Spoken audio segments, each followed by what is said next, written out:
Hello everyone, कैसे हैं आप लोग। मैं हूं आपका फिजिक्स टीचर गुरसेवक सिंह। आज आया हूं एक नई वीडियो के साथ। तो ये पर्टिकुलर वीडियो है 11th क्लास के लिए। यूनिट का नाम सिस्टम ऑफ रोटेशनल मोशन चल रहा है। इसमें सेंटर ऑफ मास अपने लोगों ने कर लिया है काफी हद तक, और ये लास्ट वीडियो है सेंटर ऑफ मास की। इसके बाद अपने लोगों ने पिछले यूनिट का जो छूटा हुआ टॉपिक है वो करना है, कोलिजन्स। उसके ऊपर भी शायद हो सकता है 2 से 3 वीडियोस बने। तो सेंटर ऑफ मास पढ़ाने का मेरा जो मेन मोटिव था वो ये था कि कोलिजन अगर आपको अच्छे से समझना है तो सेंटर ऑफ मास का पढ़ना बहुत जरूरी था। कई बच्चों ने कहा पिता सर कोलिजन टॉपिक छूट गया है, तो वो कब करवाएंगे। तो सेंटर ऑफ मास के ही बाद वो आपका टॉपिक करवाना चाहिए मेरे हिसाब से, क्योंकि एससी वर्मा भी कुछ ऐसे ही है। ठीक है, तो आज हम लोग करेंगे एक लास्ट टॉपिक सेंटर ऑफ मास का, वो है कंजर्वेशन ऑफ लीनियर मोमेंटम। इसके बारे में ऑलरेडी मैंने बताया हुआ है पहले भी, बट आज इसको कंप्लीटली डिफरेंट वे में करेंगे। और साथ में साथ इसके ऊपर जितने भी क्वेश्चंस हैं एकेडमिक के तो ऑटोमेटिकली कवर हो ही जाएंगे, कंपटीशंस में भी जितने पॉसिबल क्वेश्चंस आते हैं या आ सकते हैं वो सारे के सारे अपन लोग इस टॉपिक इस वीडियो में एक ही बार में वन शॉट में कंप्लीट कवर कर देंगे। ठीक है, तो conservation of linear momentum, conservation of linear momentum. तो भाई सेंटर ऑफ मास में अपने लोगों ने एक ऑलरेडी टॉपिक जो एक ऑलरेडी फॉर्मूला जो अपने लोगों ने डिस्कस करा हुआ है वो क्या था, R is equal to R of what, R of centre of mass is equal to m1r1 plus m2r2 plus so on plus mnrn whole divided by m1 plus m2 plus so on plus mn। ठीक, ये particular आपका position vector है। ये आपका position vector RCON will be equal to m1 r1 plus m2 r2 plus so on plus mn rn whole divided by m1 plus, ये position vector इसका है centre of मास का। फिर मैंने आपको बताया था कि इससे आप वेलोसिटी कैसे पता कर सकते हो। तो differentiating differentiating with respect to T, T के विद रिस्पेक्ट अगर मैं डिफरेंशिएट करता हूं तो मुझे क्या मिलती है, D R upon D T. याद है यार, D R upon D T. तो differentiation with respect to time position, तो क्या मिलेगी, वेलोसिटी। तो ये वेलोसिटी किसकी, सेंटर ऑफ मास की, is equal two similarly r1 के लिए m1 v1, r2 के लिए m2 v2 plus so on plus mn vn whole divided by सारे के सारे मासेस जितने भी हैं उन सब मासेस को अगर मैं ऐड कर दूं तो मुझे क्या मिल जाएगा, टोटल मास। किसका होगा ये टोटल मास, एक कंप्लीट बॉडी का, जिसके अंदर अंदर नंबर ऑफ पार्टिकल्स हैं m1 m2 m3 m4 m5 and so on mn तक जाओगे। और उस कंप्लीट बॉडी के पास क्या होगा, एक उसका अपना सेंटर ऑफ मास होगा। वो सेंटर ऑफ मास ये मान लो, ठीक है। उस सेंटर ऑफ मास की पोजीशन RCOM, उसकी अपने कोई वेलोसिटी होगी VCOM। ठीक है, कंप्लीट बॉडी का जो नेट मास होगा वो क्या होगा, कैपिटल M। और सेंटर ऑफ मास की अपनी वेलोसिटी क्या होगी, VCOM। अब समझना एक चीज, अगर मैं यहां पर भागना शुरू कर दूं तो मेरा अपना कंप्लीट मास है m, तो मेरा जो मोमेंटम होगा वो किसके विद रिस्पेक्ट चेक होगा, तो मेरे पर्टिकुलर सेंटर ऑफ मास की जो वेलोसिटी होगी ना वो पता करिए और मेरी कंप्लीट मास से मल्टीप्लाई कर दीजिए। तो मेरा मोमेंटम आप with respect to centre of mass अपने आप निकाल सकते हो कि इस फॉर्मूले से m को इधर मल्टीप्लाई कर दिया VC1। तो मोमेंटम का फॉर्मूला क्या आया, m velocity of centre of मास। तो किसी भी बॉडी का अगर आपको मोमेंटम पता करना है तो उसका सेंटर ऑफ मास पता करिए, उस सेंटर ऑफ मास की वेलोसिटी पता करिए और उसको मल्टीप्लाई कर दीजिए टोटल मास के साथ। क्योंकि वरना कंप्लीट बॉडी में तो भाई नंबर ऑफ पार्टिकल्स होते हैं और नंबर ऑफ पार्टिकल्स के अपने अपने मासेस हो सकते हैं m1 m2 m3। फिर आपको क्या करना होगा, उन सारे पार्टिकल्स का नेट मोमेंटम पता करना होगा। जैसे कि यहाँ पर देखिए ये m1 v1 एक पार्टिकल का मोमेंटम हो गया, m2 v2 दूसरे पार्टिकल का मोमेंटम हो गया एंड सो ऑन। तो इसका मतलब अभी तक जो अपने लोगों ने स्टडी करा था वो क्या गलत था, नहीं, वो एक पर्टिकुलर कंप्लीट बॉडी को एक पार्टिकल कंसीडर करते हुए अपने लोग चल रहे थे। अब मैं अगर कंप्लीट बॉडी की बात करूं तो कंप्लीट बॉडी में नंबर ऑफ पार्टिकल्स, उनका अपना अपना मोमेंटम, और उन सारे मोमेंटम्स का नेट आपको देगा सेंटर ऑफ मास का मोमेंटम। तो ये आपको मिल रहा है सेंटर ऑफ मास का मोमेंटम, और एज इट इज सारे मोमेंटम्स को क्या करना है, ठीक। तो पार्टिकल्स का मोमेंटम आपको रिजल्टेंट मोमेंटम प्रोवाइड करवा देता है, और वो रिजल्टेंट मोमेंटम बिलोंग करता है किसको, सेंटर ऑफ मास को। ठीक है, अब बात आती है क्या मोमेंटम कंजर्व रहेगा? ठीक है, अगर एक बॉडी है उसके ऊपर आपने एक फोर्स लगाया, ठीक है, अब वो फोर्स हर पार्टिकल के पास जाएगा। अब ये नहीं जरूरी कि वो इक्वली डिस्ट्रीब्यूट होके जाए, क्या पता किसी के पास कुछ चला जाए, किसी के पास कुछ चला जाए। तो सपोज अगर मुझे वो पता करना है कि हर पार्टिकल के पास कितना कितना फोर्स जाएगा, अगर मैं कंप्लीट बॉडी के ऊपर एक पर्टिकुलर अमाउंट ऑफ फोर्स लगाता हूं, तो पता करने का तरीका क्या है? डिफरेंशिएट कर दीजिए विद रिस्पेक्ट टू टाइम। तो अगर मैं डिफरेंशिएट करता हूं विद रिस्पेक्ट टू टाइम, तो ध्यान से देखिए, आपको ऑटोमेटिकली पता चल जाएगा किस पर्टिकुलर बॉडी के ऊपर या पार्टिकल के ऊपर कितना कितना मोमेंटम जाने वाला है। तो rate of change of momentum क्या होता है? Force apply. तो सेंटर ऑफ मास के ऊपर लगने वाला फोर्स हो गया F net, that is external force जो आपने लगाया। अब ये एक्सटर्नल फोर्स बढ़ जाएगा पार्टिकल्स के फॉर्म में, ये एक्सटर्नल फोर्स बढ़ जाएगा पार्टिकल्स के फॉर्म में, ठीक है। तो कितना कितना जाएगा उस पर ध्यान दीजिए। तो भाई P1 के ऊपर फोर्स चला गया F1, P2 वाले के चला गया F2 एंड सो ऑन, इसके ऊपर चला गया Fn। अब ये सारे के सारे फोर्सेस को अगर मैं ऐड करता हूं तो मुझे मिलता है नेट एक्सटर्नल फोर्स, मुझे मिलता है नेट एक्सटर्नल फोर्स। बात समझ में आ रही है? तो किसी के ऊपर फोर्स इधर चला गया, किसी के ऊपर इधर चला गया, किसी के ऊपर इधर चला गया, उन सबका नेट मिलेगा मुझे एफ एक्सटर्नल, जो मैंने अप्लाई करा था इस सेंटर ऑफ मास पर।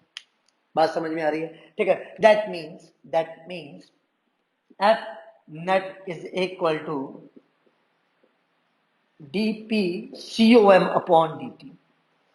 अगर नेट फोर्स अप्लाई करोगे तो मोमेंटम चेंज होगा, और अगर नेट फोर्स अप्लाई नहीं करोगे, दैट इज एक्सटर्नल फोर्स। ये कौन सा फोर्स है? External force. अगर आप अप्लाई नहीं करोगे तो मोमेंटम चेंज नहीं होगा। एक्सटर्नल फोर्स की बात हो रही है, इंटरनल नहीं सर। इंटरनल बोले तो जैसे बॉम्ब फट रहा है, तो बॉम्ब के अंदर के लगने वाले फोर्सेस थे वो इंटरनल थे, उनकी बात नहीं हो रही है। उसी बॉम्ब को अगर मैं किक कर दूं तो वो एक्सटर्नल है, वो एक्सटर्नल फोर्स है, ठीक है। तो यहां पर अगर एफ नेट बोले तो जो एक्सटर्नल फोर्स है अगर वो जीरो हो जाए तो ऑटोमेटिकली ध्यान से देखो dp/com अपॉन dt भी क्या हो जाएगा? जीरो हो जाएगा। अगर ये जीरो हो जाता है, rate of change of momentum अगर जीरो हो जाता है, तो pcom की वैल्यू क्या हो जाएगी? कंजर्व, दैट इज कांस्टेंट, वो चेंज नहीं होने वाली है, वो चेंज नहीं होने वाली है। मोमेंटम आपका कंजर्व रहेगा अगर नेट फोर्स नहीं लग रहा। जब मैं इसके ऊपर न्यूमेरिकल्स करवाऊंगा ना, तो आपकी जो क्लियरिटी है, विजन है, वो और क्लियर हो जाएगा कि ये पर्टिकुलर चीज हम कर क्यों रहे थे। बस एक पार्ट ये समझाने के लिए मुझे ये सब करना पड़ा कि अगर नेट फोर्स आपका जो एक्सटर्नल फोर्स है लगने वाला सेंटर ऑफ मास पर अगर वो जीरो कर दिया जाए, तो बॉडी का एंटायर मोमेंटम क्या रहता है? कंजर्व रहता है। इंटरनल फोर्सेस लगते रहें वो अपनी जगह है, एक्सटर्नल नहीं लगना चाहिए। अगर एक्सटर्नल लग गया मोमेंटम कंजर्व नहीं रहेगा भाई, अगर एक्सटर्नल लग गया मोमेंटम कंजर्व नहीं रहेगा, मोमेंटम चेंज हो जाएगा, ठीक है। जैसे अगर मैं आपको एक एग्जांपल करवाता हूँ, एक क्वेश्चन देता हूँ, बहुत फेमस क्वेश्चन है, बहुत इजी क्वेश्चन है, ठीक है। और क्वेश्चन बेसिकली अगर आपको मैं याद दिला दूं, एक वर्ड से याद आ जाएगा, रिकॉइल। हाँ, याद आ गया होगा ना, रिकॉइल ऑफ गन। तो सिंपल से स्टार्ट करते हैं, डिफिकल्ट तक पहुंचेंगे फिर धीरे धीरे। तो सपोज एक गन है, सॉरी ये गन है, ठीक, और ये ट्रिगर है, यहाँ पर एक बुलेट है। बुलेट को फायर करा तो बुलेट का अपना मास स्मॉल एम, इससे वेलोसिटी v से फायर करा, इसका मास कैपिटल एम, ठीक। देखो इनिशियली रेस्ट पे था, कोई एक्सटर्नल फोर्स नहीं, initially at rest, initially act और रेस्ट, ठीक है।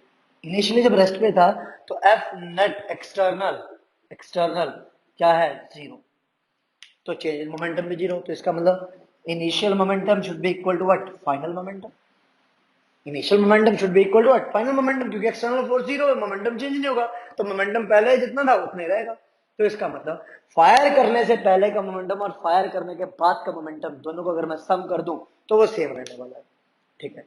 तो भाई फायर करने से पहले जो बुलेट है वो अंदर है, बिल्कुल अंदर है, ठीक है। उसका mass small M plus gun का मास कैपिटल एम, ठीक। उसकी अपनी कोई वेलोसिटी तो है नहीं, तो zero is equal to, fire करने के बाद देखो इसका मास कैपिटल एम, भाई जाहिर सी बात है गन पीछे जाएगी रिकॉल, उसकी अपनी वेलोसिटी हमें पता नहीं है तो उसको यू मान लिया, ठीक। ये वाली पर्टिकुलर वेलोसिटी हमें पता है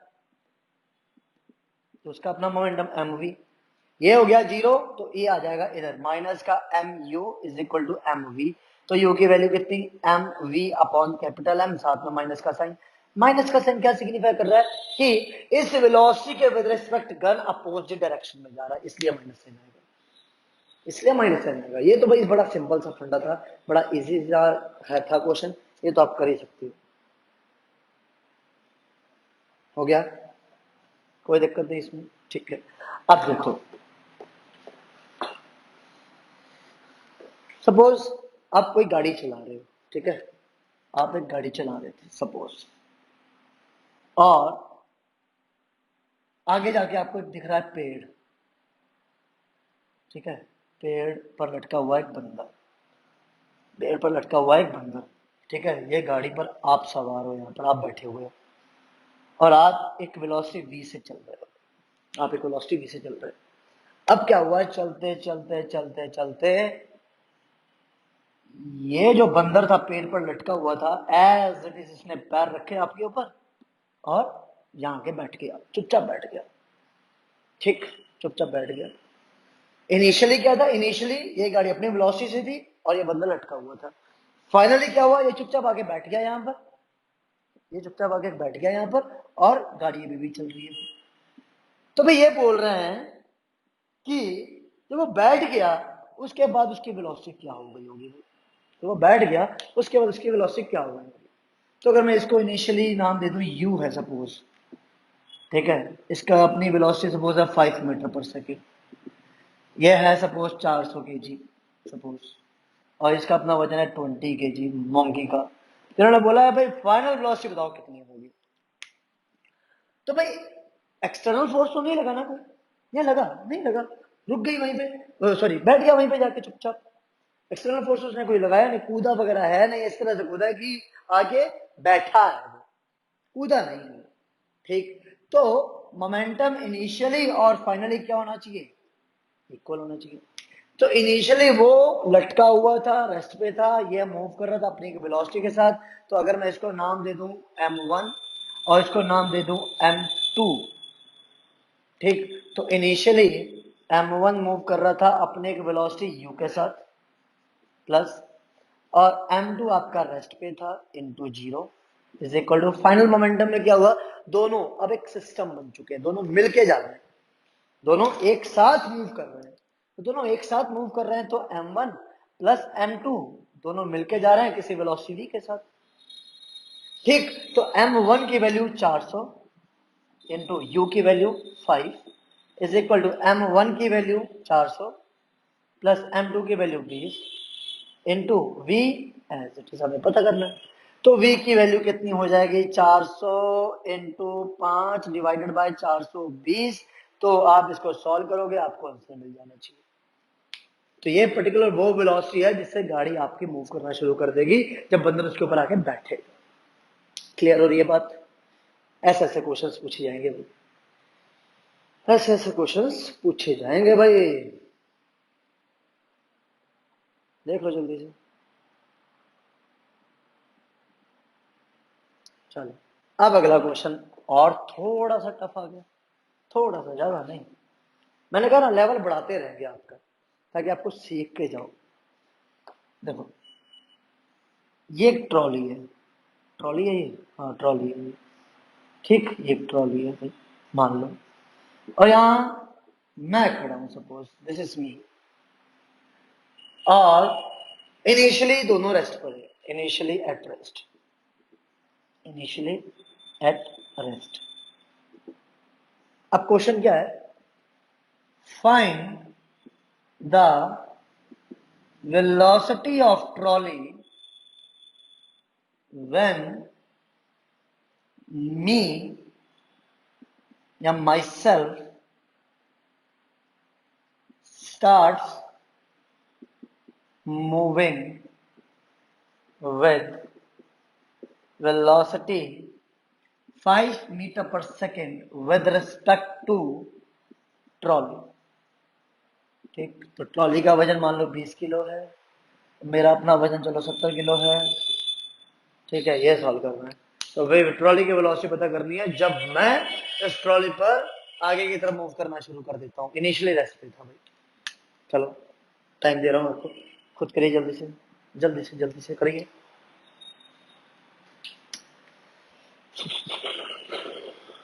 डन, आंसर आ गया। चलिए देखते हैं। अब देखो, अगर अपने लोग इसका मास देखें तो ये m1 हो गया, ये मास हो गया तो m2 हो गया। इनिशियली एट रेस्ट तो P I will be equal to P F, initial momentum is equal to final momentum. Initially दोनों रुके हुए थे तो 0 आ गया मोमेंटम, फाइनली दोनों ने चलना शुरू कर दिया। जब आपने सेंटर ऑफ मास का कंसेप्ट पढ़ा ही था इससे पहले, है ना, मोशन ऑफ सेंटर ऑफ मास, कि अगर ट्रॉली के ऊपर आप चल रहे हो सॉरी, आगे की तरफ, तो ट्रॉली पीछे की तरफ जाएगी। जाहिर सी बात है, जब आपका मोशन आगे, ट्रॉली पीछे जाएगी। ठीक है, तो ट्रॉली की अपनी वेलोसिटी माइनस में होगी उस समय। ठीक, ये आपकी वेलोसिटी गिवन है।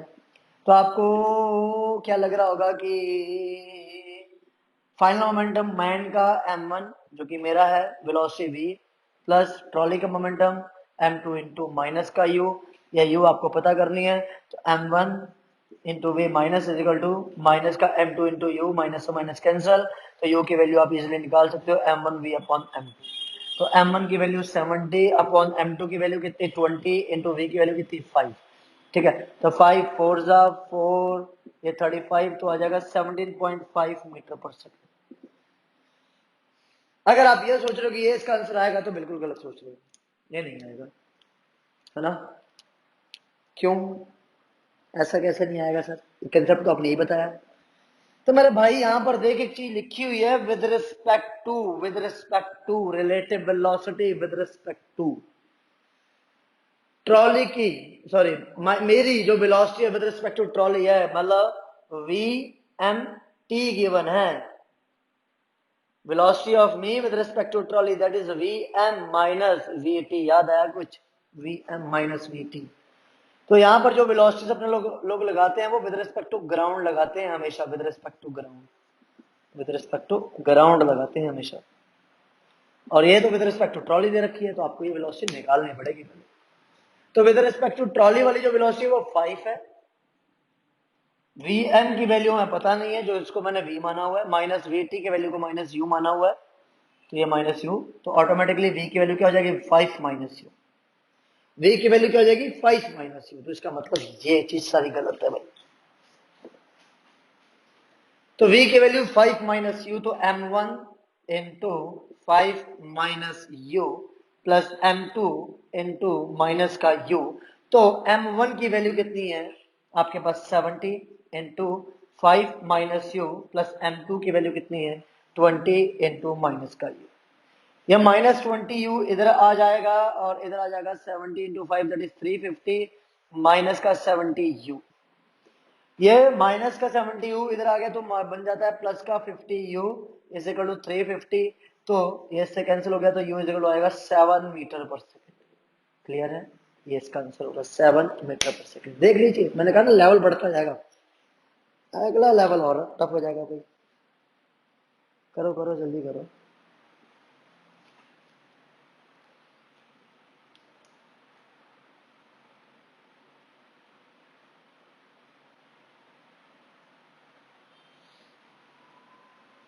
चलो अगला क्वेश्चन देखो भाई, थोड़ा सा हटके है क्वेश्चन बट अच्छा क्वेश्चन है।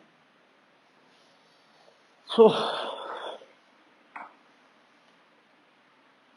देखो, एक ब्लॉक, ये आपने पहले तो एक क्वाड्रेंट कंसिडर करा, क्वाड्रेंट, एक आपके पास क्वाड्रेंट है, इसका रेडियस गिवन है कैपिटल आर, कितना है 22 मीटर्स, ये गिवन है, ऑलरेडी गिवन है। ठीक है, और साथ में साथ ये क्वाड्रेंट कुछ आपका एक वेज के फॉर्म में है, वेज आपको समझते ही होंगे। ठीक है, जिसका स्लोप होता है, बट यहाँ पे स्लोप नहीं कर्व है। उसका अपना मास है 10m, अपना मास है कितना उसका 10m, ये मास है। फिर एक ब्लॉक यहां पर रखा हुआ है जिसका मास है m, जिसका मास है m। ठीक है, अब पूछा है कि जब मैं यहां से इसको रिलीज करूंगा तो ये ब्लॉक खिसकते हुए स्लिप करते हुए यहां पहुंचेगा, इसका अपना मास स्मॉल m होगा और उसकी अपनी एक वेलोसिटी हो जाएगी v नाम की। मुझे वो वेलोसिटी v पता करनी है, मुझे ये वेलोसिटी v पता करनी है। अब आपके दिमाग में क्या चल रहा है भाई, कि ब्लॉक नीचे आएगा, उसकी इनिशियल वेलोसिटी 0 है, इसकी इनिशियल वेलोसिटी भी 0 है, तो P I will be equal to P F, यही चल रहा होगा, है ना। ठीक, अब P I is equal to P F. Okay, इसके ऊपर नेट फोर्स 0 होना चाहिए, तभी एक फंडा लगेगा।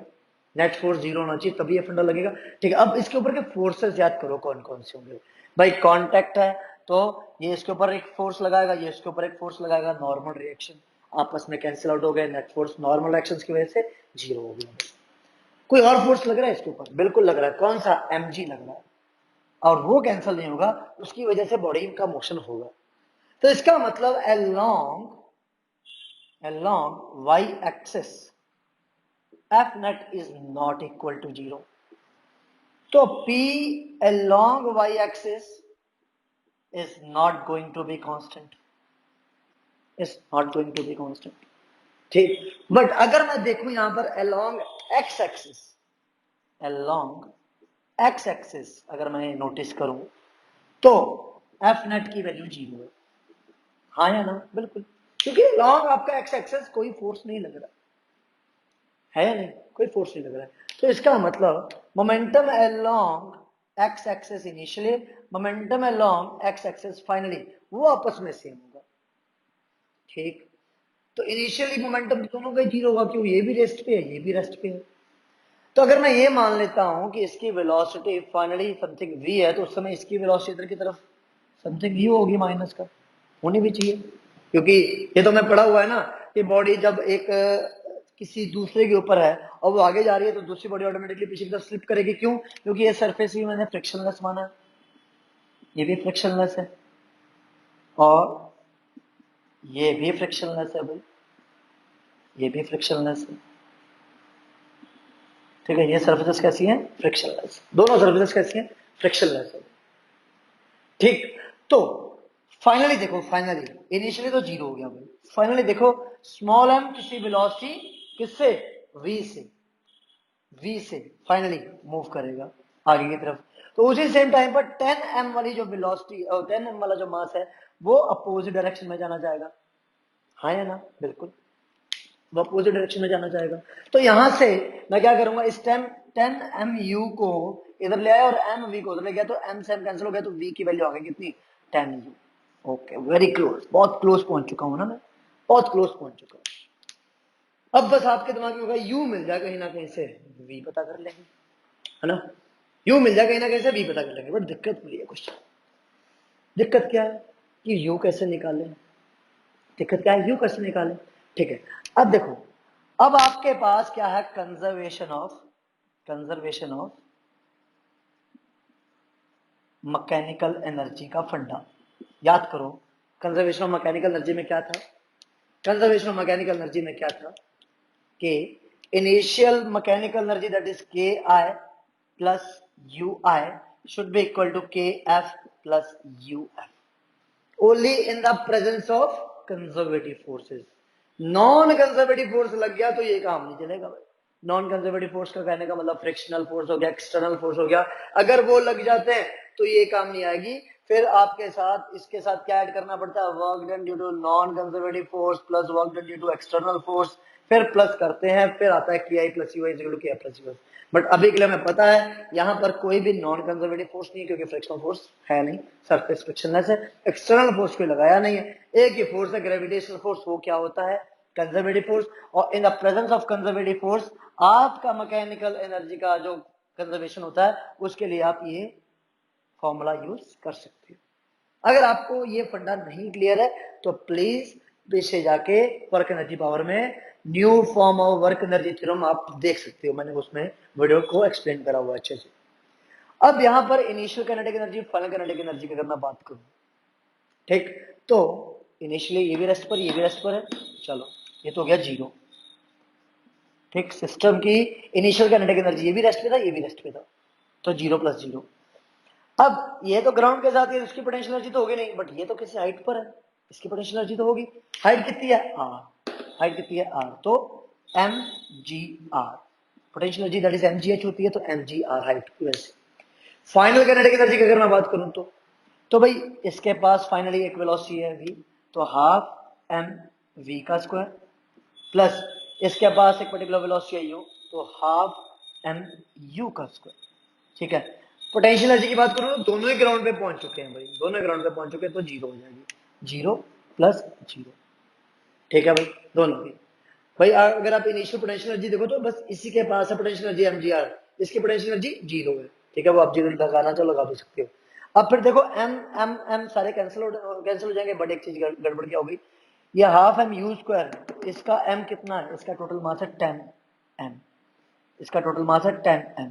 ठीक है, तो एम सारे के सारे कैंसिल हो जाएंगे, तो क्या बचेगा, G R is equal to V square upon 2 plus 10 U square upon 2। ठीक, वो 2 एलसीएम लेने के बाद इधर आ जाना चाहिए, तो 2 G R is equal to V square plus 10 U square. अब देखो v as an variable, u as an variable, r पता है मुझे, u की value in terms of v यहां दिख रही है, मुझे u की value in terms of v यहां दिख रही है, इसको मैं यहां पुट कर दूंगा, मुझे एक ही वेरिएबल दिखेगा v, वो v मैं निकाल सकता हूं, वही मुझे पता करना है, वो v मैं निकाल सकता हूं, वही मुझे पता करना है। कि आप सोचिए, जब मैंने क्वेश्चन को स्टार्ट करा था मैंने कहा था फाइनल वेलोसिटी पता करिए यहां से कितनी होगी, तो वो आपको इस तरीके से मिल जानी चाहिए। बात क्लियर हुई? इस पर्टिकुलर क्वेश्चन का आंसर मैं चाहता हूं आप लोग कमेंट बॉक्स में प्लीज जरूर टाइप करें, बहुत ही इंटरेस्टिंग क्वेश्चन है। क्लियर है? ओके, आगे बढ़ते हैं भाई फिर, है ना? ओके ना, ये तो हो गया भाई कुछ केसेस, है ना, मोमेंटम कंजर्वेशन के। अलग टाइप के केसेस कौन से होते हैं, और भी होते हैं अलग टाइप के केसेस, एक्सप्लोजन ऑफ बॉम्ब, है ना, याद आया कुछ, ये भी मैंने करवाया हुआ है, बट वो बहुत बेसिक करवाया था, एकेडमिक पॉइंट ऑफ व्यू वो आपका लेक्चर था। अब करवाते हैं थोड़ा सा कंपटीशन पॉइंट ऑफ व्यू, पहले तो बेसिक वाला ही बता देते हैं। क्या होता है कि सपोज एक पर्टिकुलर बॉम्ब है, ठीक है, वो रोल करता हुआ गया 20 मीटर पर सेकेंड की स्पीड से, फिर आगे जाके फट गया। फटा कैसे? फटा आपका 2:1 के फॉर्म में, 2:1 के फॉर्म में फट गया भाई। ठीक, अब बोल रहे हैं उसमें से किसी एक की वेलोसिटी गिवन है, suppose if velocity of bigger one is 30 meter per second, find the velocity of smaller part की फिर velocity आपको पता करनी है, अगर कुछ ऐसे आता है। देखो पहली चीज, अगर मैं ये कहता हूं कि ये 2:1 में ब्रेक हुए, दोनों टूटे, तो ये 2m हो गया, ये 1m हो गया, तो मैं मान के चलूंगा इसका इनिशियल मास कितना हुआ, फिर 3m हो गया, मान लो। ये कुछ नहीं गिवन था इनिशियली, गिवन बस ये था कि जो भी बॉम्ब था वो 2:1 के पार्ट में ब्रेक हुआ, तो 2:1 तो ये 2m और ये 1। ठीक है, कोलिजन के बाद जो बड़ा वाला है उसकी वेलोसिटी प्रोवाइड करवाई गई है, कितनी है, 30 मीटर पर सेकेंड, तो इसकी वेलोसिटी आपको पता करनी है कितनी होगी। ठीक है, तो कोई दिक्कत नहीं, इनिशियली आप देखिए इसके पास मोमेंटम था P I is equal to P F, देखो एक्सटर्नल फोर्स नहीं लगा, यहाँ पर रोल करते हुए कांस्टेंट वेलोसिटी से मूव कर रहा था, और यहाँ पर आके इंटरनल फोर्स की वजह से फटा है, एक्सटर्नल फोर्स कुछ नहीं लगा है। तो एक्सटर्नल फोर्स नहीं है तो P I is equal to P F, external force नहीं है, एक्सटर्नल फोर्स जीरो है, therefore P I is equal to P F. तो इनिशियल मोमेंटम देखो कितना है, तो इनिशियल इसका कितना हुआ, 3m इंटू 20। फाइनल मोमेंटम इसका तो देखो पार्ट्स में है, तो 1m इंटू इसकी velocity v plus 2m into उसकी वेलोसिटी कितनी, 30। ठीक है, तो ये कितना हो गया, 60m, इधर vm, उधर 60m, तो m से m कैंसिल हो गया भाई, 60 जाएगा तो जीरो, m से m ये सारे कैंसिल हो गए, तो v की वैल्यू भी क्या आ गई, जीरो आ गई।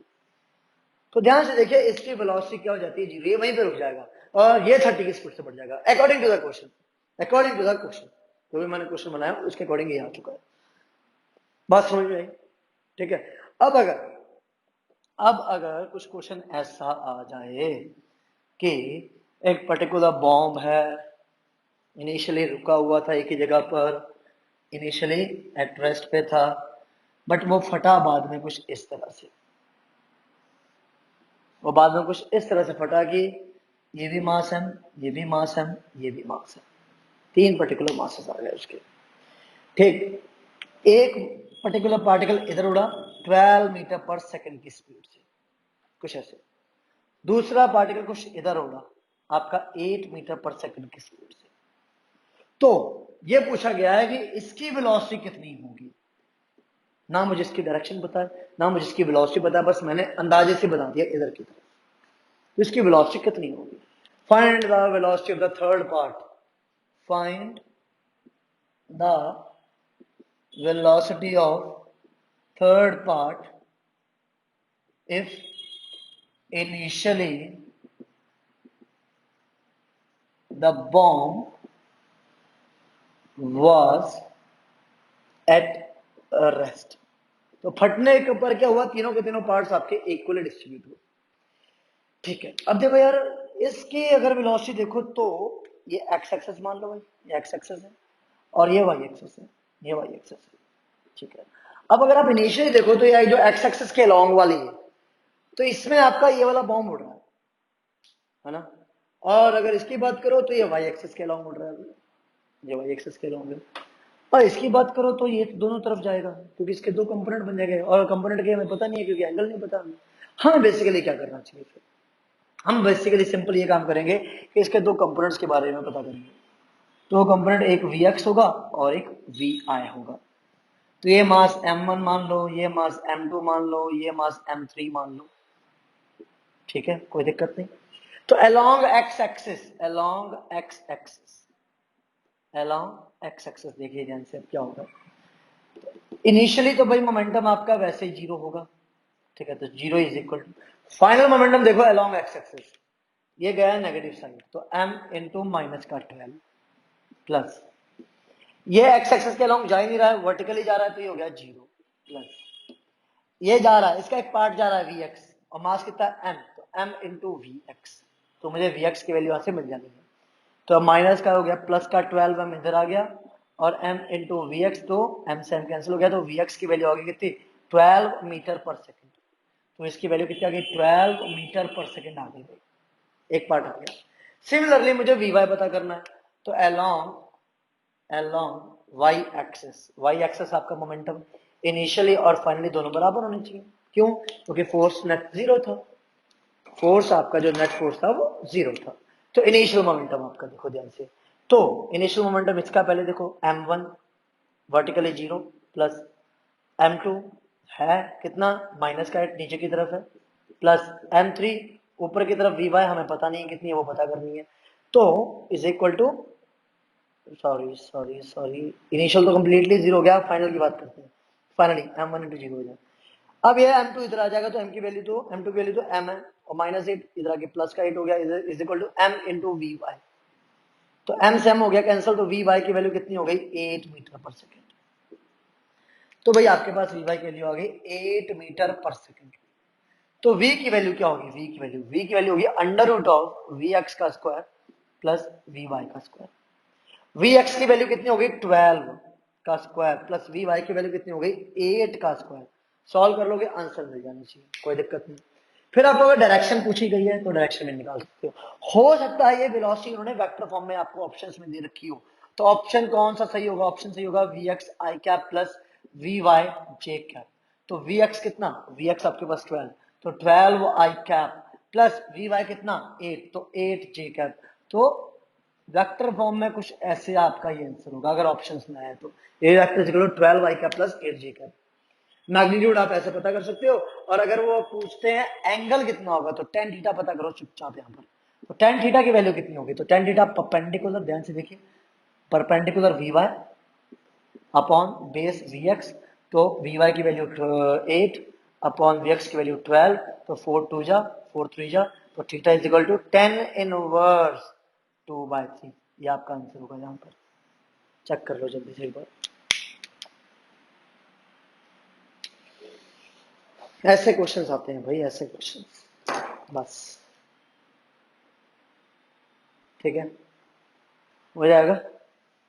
अब थोड़ा सा और टफ, मैंने कहा ना टफनेस बढ़ाते रहेंगे, नहीं बढ़ाएंगे तो मजा नहीं आएगा ना, क्वेश्चंस को टफ करते रहेंगे धीरे धीरे।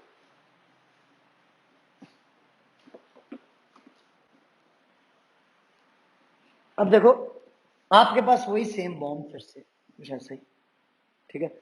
अब एक समथिंग ऐसा बॉम्ब एक पार्ट है का, एक ऐसा, ये भी मास है, तो थोड़ा सा आइडेंटिकल बना लेते हैं।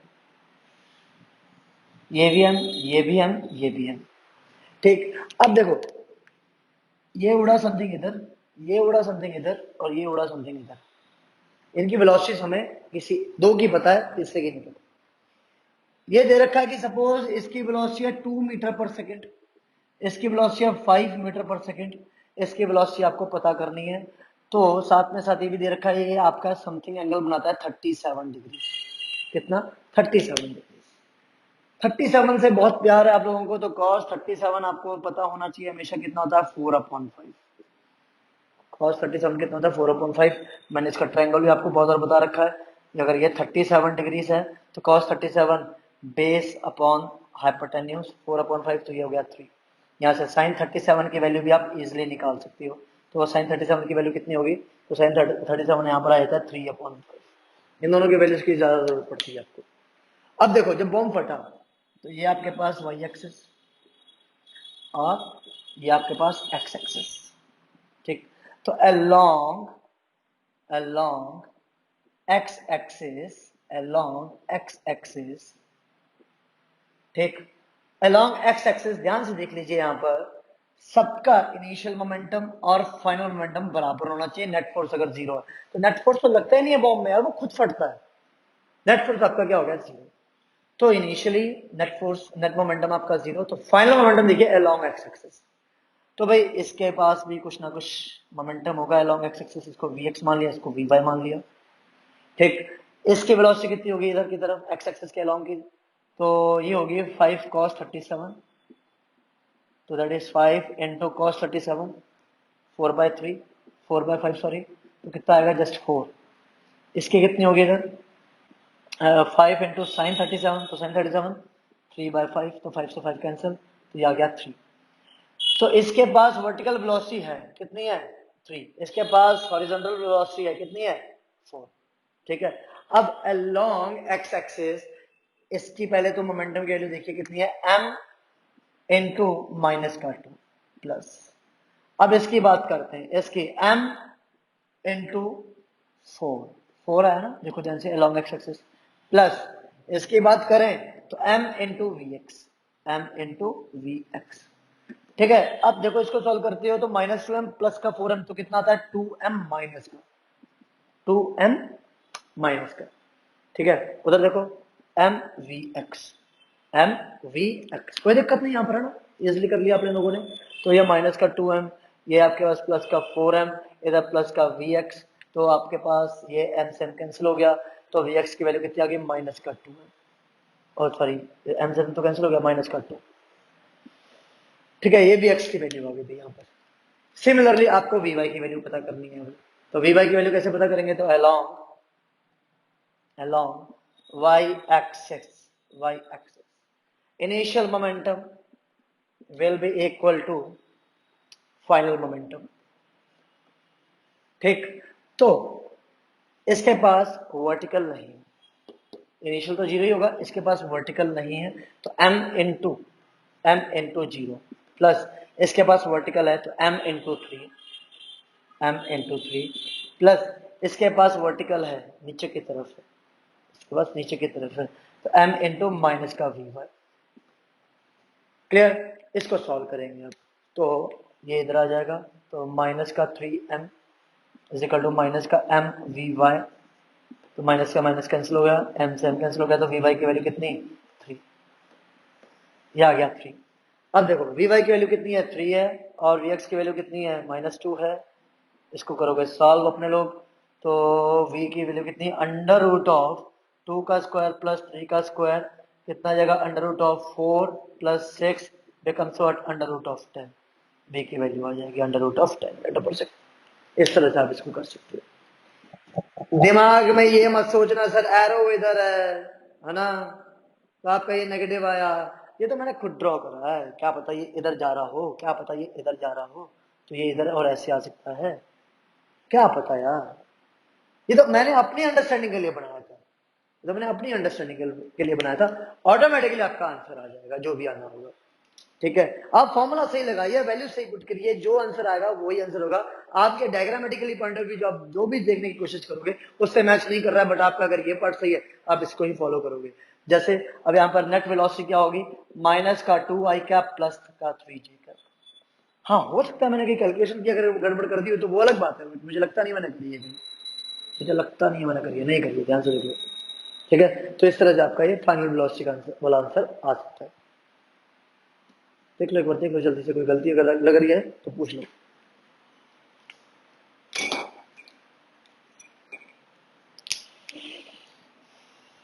ठीक है, अब अगला क्वेश्चन, ये बहुत इंपॉर्टेंट क्वेश्चन है ये वाला।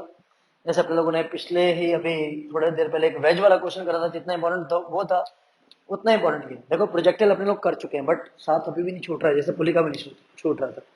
तो जैसे अब आपके पास ये एक मास है 3m, ठीक है, इसको फायर करा जा रहा है किसी वेलोसिटी से 10√2। ये बॉम्ब है, ये बॉम्ब है, ये फायर करा गया किसी वेलोसिटी 10√2 से। ठीक है, अब ये बॉम्ब क्या करा, किसी प्रोजेक्टाइल में गया और हाईएस्ट पॉइंट पे जाके ये दो हिस्सों में बट गया, हाईएस्ट पॉइंट पे जाके दो हिस्सों में बट गया। ठीक, तो वो दो हिस्से कैसे थे, एक का मास m और एक का मास 2m था, एक का मास m और एक का मास 2m। बोला गया जो m वाला है वो as it is free fall हो जाता है, वहां से जब फटता है as it is free fall हो जाता है। तो आपको जो 2m है उसकी वेलोसिटी पता करनी है कितनी होगी, उसकी वेलोसिटी वहां पर पता करनी है कितनी होगी। ठीक, अब आप खुद सोचिए यार, ये 3m कभी ना कभी वहां पहुंचा होगा। ठीक है, ये 3m आपका कभी ना कभी वहां पहुंचा होगा, या 3m आ गया, ये 3m है इस समय। ठीक, ये जब 3m यहाँ पहुंचा है तो इसके पास इनिशियली वेलोसिटी क्या थी 10√2, और किसी एंगल से फायर हुआ तो वो किसी एंगल को मैंने नाम दे दिया 45 डिग्री सपोज, अगर ये 45 डिग्री से सपोज, तो इसके पास एक हॉरिजॉन्टल वेलोसिटी एक वर्टिकल वेलोसिटी है। हॉरिजॉन्टल वेलोसिटी ux कितनी होगी, तो 10√2 cos 45, और cos 45 होता है 1/√2, तो √2 से √2 कैंसिल हो गया तो 10 बचा। ठीक, वर्टिकल वेलोसिटी आपकी चेंज होती जाएगी फोर्स की वजह से, mg की वजह से, उसको मुझे मतलब नहीं उससे मुझे। अब जब यहाँ पहुंचे अपने लोग, तो ये जो हॉरिजॉन्टल वेलोसिटी है ux ये चेंज नहीं होने वाली है, ये 10 ही रहेगी, 10 मीटर पर सेकंड। ठीक, कोलिजन हुआ यहाँ पर, कोलिजन हुआ जब, उस समय वेलोसिटी थी 10 मीटर पर सेकंड, और कोई वेलोसिटी नहीं थी, क्योंकि हाईएस्ट पॉइंट पे वर्टिकल वेलोसिटी जो होती है वो जीरो हो जाती है। तो हाईएस्ट पॉइंट पे एक ही वेलोसिटी थी जिसकी वजह से मोमेंटम था, दैट इज 10 मीटर पर सेकंड हाईएस्ट पॉइंट पे, और कोई वेलोसिटी नहीं थी, और कोई मोमेंटम नहीं हो सकता, बस इसी की वजह से मोमेंटम होगा। और यहीं पर वो आके क्या हुआ, यहीं पर आके कोलिजन हुआ, तो एक का मास स्मॉल m और दूसरे का मास 2m आ गया भाई। ठीक, इसकी हॉरिजॉन्टल वेलोसिटी जीरो हो गई क्योंकि ये फ्री फॉल हुआ नीचे की तरफ, इसकी हॉरिजॉन्टल वेलोसिटी जीरो हो गई, जिसको मैं u1 का नाम दूंगा जीरो। ठीक, और जो इसकी वेलोसिटी u2 ये मुझे पता करनी है, ये तो पता करनी है, ध्यान से देखो, इसकी वेलोसिटी u2 ये पता करनी है, और ये u हो गई भाई। तो भाई आपके पास अलोंग एक्स एक्सिस कोई भी मोमेंटम नहीं लगा, कोई भी फोर्स नहीं लगा, सॉरी, एफ नेट जीरो, तो P I should be equal to P F, force net zero था, तो इनिशियल मोमेंटम फाइनल मोमेंटम के बराबर होना चाहिए। इनिशियल मोमेंटम की अगर मैं बात करूं तो इनिशियल मोमेंटम 3m इंटू 10 के बराबर है। फाइनल मोमेंटम की बात करूं तो m into zero plus 2m into u2 जो मुझे पता करना है। अब m से m कैंसिल हो जाएगा, 2 5 सा आ जाएगा, तो u2 की वैल्यू कितनी 15 मीटर पर second, this should be the answer. तो जो आपका बॉम्ब यहाँ पर आके फटा होगा तो उस समय जो 2m की वैल्यू है वो कितनी हो जाएगी 15 मीटर पर सेकेंड आफ्टर फटने के बाद।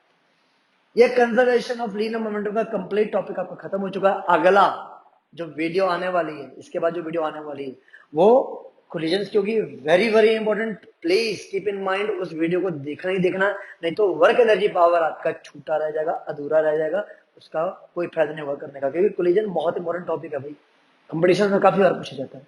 ठीक है, होपफुली आपको ये वीडियो अच्छी लगी है, थैंक यू सो मच।